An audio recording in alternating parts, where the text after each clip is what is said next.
දැන් සාක්ෂි දෙන්න. දැන් කවුද පුතාව වැට්ටුවේ? ඔයාව දැන් කවුද තල්ලු කරේ? ඈ? තල්ලු වුණා. දැන් මරණ තර්ජන තියෙන එක.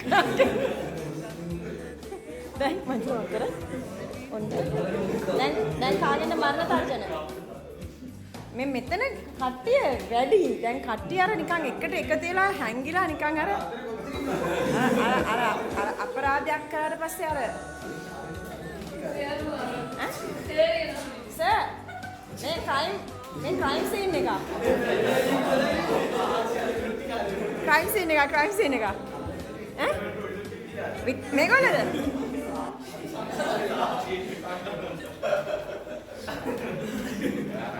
main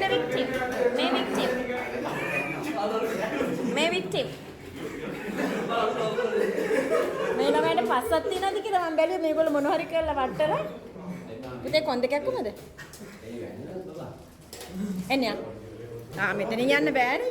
පුළුවන් ද බැයිද යන්න? පුළුවන්. නේ මම මයික් ඔන් කරනම කරේ.